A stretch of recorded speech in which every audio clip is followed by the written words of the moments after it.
Hi, everybody. This is Jeff Overturf with WTFradio.me. I'm sitting here with Tom Seabourne. Tom, what have you got to tell everybody right now?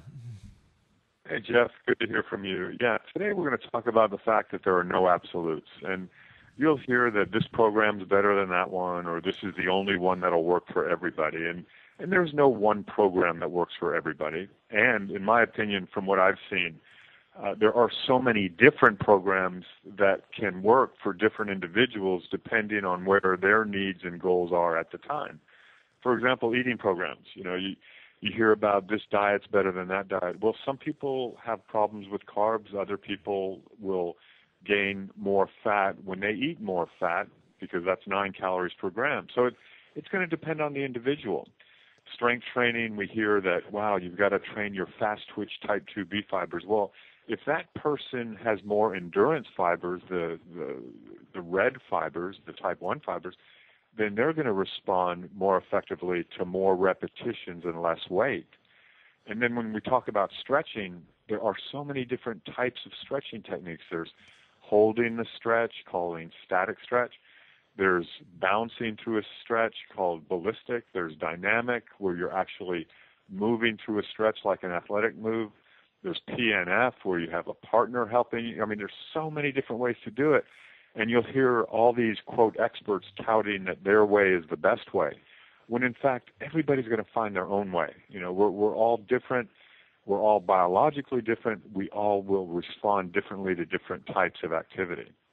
And that includes being able to handle pain. What I've found recently, Jeff, as I'm getting older and as we're all getting older, that some things are starting to fall apart. Like I was told recently, actually on a TLC show, that I need a hip replacement because I have bone-on-bone, femur against acetabular. There's no cartilage left. So I've been doing everything, kicking and screaming, not to get the, in my opinion, barbaric hip replacement. And I finally found, I've looked into everything: acupuncture, physical therapy. So for 2 years, I've been trying different ways, and some work for a while, and then they don't work after a while. And what I found recently, and it's actually a device out of a place in Dallas. The device is called Avazia, Avazzia. And this is like the old TENS units, except for it's a microcurrent that it's different than a TENS unit. I'm wearing it right now. And for some reason, Jeff, this is keeping the pain at bay. I know that I'm going to eventually need something like a hip replacement, but I'm waiting for maybe a stem cell deal or something that's less barbaric than the hip replacement. So in the meantime, this device is keeping the pain away. I'm able to move functionally. Go ahead. Is it the electronic stimulant? It's like a little battery pack, and it has these. Is that what you're talking about? Yeah, it's similar to a TENS unit, the old transcutaneous electronic, those units that everybody used to use for pain management, which those worked on what's called the gate control theory, which means that it's not allowing those pain signals to reach your central nervous system, that instead you'll feel the vibration of the device. But this works on a different mode, and I think everybody should just look at it.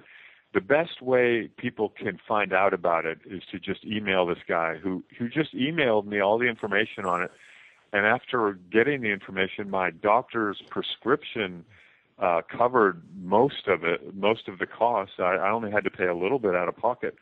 And I'm excited. I've been using it for about a month right now, and I would love to hear some of your viewers' comments. But this guy's name is Dan, and you could email him at dan@Avazia, AVAZZIA.com, I think. Yeah, dan@Avazia.com. Well, for the listeners not aware of this, Tom was an AAU champion in martial arts and Taekwondo, and he's been doing Taekwondo for his whole adult life. I mean, so how many years? Nearly 40 years. Yeah, well, actually, you're right. Since I was 11. And so what's going on is that we, as you know, Jeff, we did some moves and training that probably wasn't the best thing for our joints, and now we're paying the price.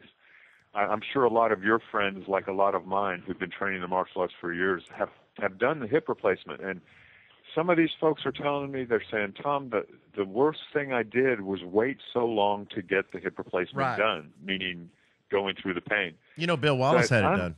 Bill Wallace had his done. Sure. Yes, Bill Wallace had both of them done, and he couldn't be happier. Right. And you're right. I can't bring myself to do it, Jeff. You remind me of him. Both of y'all are like birds of a feather. He's into kinesiology, a teacher, worked at a university. He was a champion like you are, of course, Superfoot Wallace. And he rehabbed himself. You will probably do the same thing. You know. Yeah, he was definitely one of my heroes growing up. I mean, his Superfoot, that left leg was unstoppable. You know, and here's getting back to our topic. You know, I got to meet him in Mississippi at a tournament one day, and I asked him, "What do you eat?" Now, remember, we're told right now to eat fruits and vegetables, lean meat, drink lots of water. Well, he told me at that time, and I forget, it was like in the 70s or 80s. He said all he eats is hamburgers.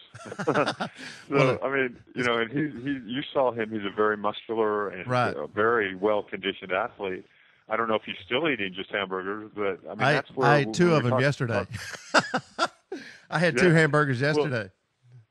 Well, yeah. I mean, I'm not saying not to have hamburgers, but in fact, I eat a lot of red meat myself. And looking back, the point is that there are no absolutes. That's what worked for him. And obviously, he was a super world champion, and he was the best at what he did. So yeah, each of us has to look for whatever is going to get us to that next level, regardless of what the world says. And sometimes we have to take it into our own hands and do our own research. And maybe sometimes not even listen to the doctor. You know, listen to several doctors, see what they say, and then do your own research and find out what's best for you and your body. Right. Well, I agree 100% with that. Finding out what your niche is. Like I just got back from the doctor recently on my 3-year checkup after cancer, and I had chronic kidney disease on the kidney I had left. I lost the other one to cancer, and they said that my kidney had improved, and I thought that was kind of shocking because when you have chronic kidney disease, it doesn't usually improve, and mine did. So its efficiency and its filtering process got better. Now, why or how, I have no idea. But, you know, and I think high blood pressure medication has a lot to do with it. And, and then a calcium blocker also, that helps out a lot. And then my diet, adding the fruits and vegetables and stuff like that to my diet helped out also. I hope, at least I think it did. You're saying something very important that, you know, many times we do require medication to fix whatever is going on. And then some of us, again, go kicking and screaming away from the medication, trying any alternative therapy that doesn't require medication. But obviously, in your case, you needed it. And so we have to be discerning enough and do our own study to find out what is going to work best for us. So congratulations on that. Absolutely. Yeah, well, the kidney is one of the organs that regulate your blood pressure. And when you lose a kidney, then your body has to compensate for that lack of control. So in other words, and high blood pressure kills your internal organs. So it's something you have to get a grip on, or I'll lose my one kidney. So it's not like I have a choice. I'll do whatever it takes to get that going on. And for everybody's information out there, the cheapest place to buy your meds is Costco. And I've been through every place. It is dirt cheap compared to everywhere else. Instead of paying $100 a month, you pay like $9 a month. So it's that dramatic. Okay, well, let's talk a little bit more about there's no absolute fix for any one person. Describe the different types of people that, in your opinion, that how do you decide for you? Well, for example, if you look around, there's what are called ectomorphs, which are skinny people, endomorphs, which are more heavy set, and then mesomorphs, which are kind of muscular, you know, V-shaped people. So all of them will require different diets, different physical activity, and they should do things differently according to their body type. And then cardiovascularly, we're all different too. We just watched the Tour de France, and all those guys train differently. You know, they all have these team leaders, and every team leader feels like they've got the best program to reach their razor-thin peak by the time the Tour de France comes.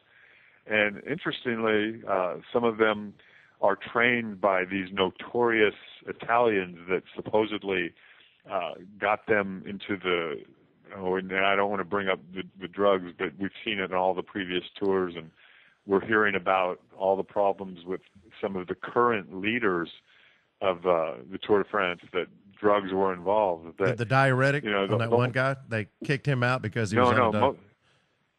No. Mostly what cyclists will take are EPO, which helps increase the oxygen carrying capacity of the blood, increases red blood cells. But what happens there, Jeff, I mean, there were, I'm trying to remember exactly, 11 heart attack victims, and these cyclists were only in their 20s, and there were I think there were 11 heart attacks in 1 year from taking EPO. What EPO does is it's kind of think of your blood circulation. It should be moving rapidly through your body, but at night, what happens when you take EPO? It stagnates. And then these guys had heart attacks, and again, in their 20s, in their early 30s. And so this is one of the banned substances that cyclists take. They take anabolic steroids in order to recover faster. They do blood doping, which just means that they'll reinfuse their own blood after having a transfusion. They'll take their blood out, and then they'll reinfuse it, which gives them more red blood cells to get more oxygen to the muscles. So they'll have a transfusion during a meet or before, or how? Yeah, before and during, because it's really hard to detect that. In other words, the anti-doping agencies, it's hard to figure out if people are actually doing that. So that's one that's easier to cover up. So yeah, all of these different strategies are used to get that edge to win the Tour de France, or to do well in it. And as you know, athletes at the higher levels, like Olympians and high-level professionals, and in fact, one survey was done, and this is an amazing survey. Olympians were asked if you could win a gold medal in the Olympics, but in doing so, by taking this drug, you would die 5 years later, would you still take the drug? And 95% of these surveyed said yes. Oh, I'm in sure. order to win that gold. Yeah, they would just to win a gold, they would do it in knowing that they would die 5 years later. So it's kind of scary. People will do anything to win, and when we look around now, there's all these different diets and scam programs that are promising results. So we have to be really careful when we do our research to make sure that what we're doing isn't more harm than good. Well, I agree with that, and it has a residual long-term build-up and effect also, especially when it comes to your diet. The number one cause of death, people don't realize, is nutrition or nutrition-related illnesses. Lack of oxygen in your blood, nutrients, fresh nutrients, vitamins that come from your food. And people are knocking. The only people that knock supplements are the FDA and the drug companies. And they have an agreement, or they have a business relationship monetarily that dictates, well, if all these people are exercising, eating right, and taking drugs, then we don't get our cut. Then the hospitals aren't full. You know what I mean? So they don't want it to happen. Yeah. Well, that's the point earlier about trying to get off pharmaceuticals if we can. But of course, in your case, you have to keep taking some of those to keep those kidneys functioning. But right. For the rest of us, if we can look at whole foods, as we discussed, the fruits and vegetables that aren't packaged, lean meats, drinking lots of water, all that, instead of relying on pharmaceuticals and processed foods, then we'll be a little bit healthier and probably live a lot longer as well. Well, hey, I appreciate you giving us a tip today. You're always, and everybody out there, me and Tom did a segment on about being sedentary and sitting down all day is worse than smoking. And then I saw it on TV last week. And it was a couple of months after me and Tom had discussed it on my show. I was so tickled to death. I said, Tom knows. He's ahead of the curve. He knows what's going on. And now they're just publicizing it. You know what I mean? It takes that long for it to get out through the grapevine, I guess. You're right, Jeff, and we're at the cutting edge, and that was what my latest book is exactly. That's why we wrote it. It's called the Complete Idiot's Guide to Quick Total Body Workouts, because it gets people moving even at the office, like we discussed. You can't sit all day long. If you do, then you're at much higher risk for obesity, heart disease, and diabetes. So you've got to get moving, and the book just shows people how to move all day long. Well, hey, I appreciate it, Tom. Thanks very much, and I'll be giving you a call back next week, and we'll get another tip, okay? All right, thanks, Jeff. Okay. Good talking to you. Okay, bye-bye. Okay, bye-bye.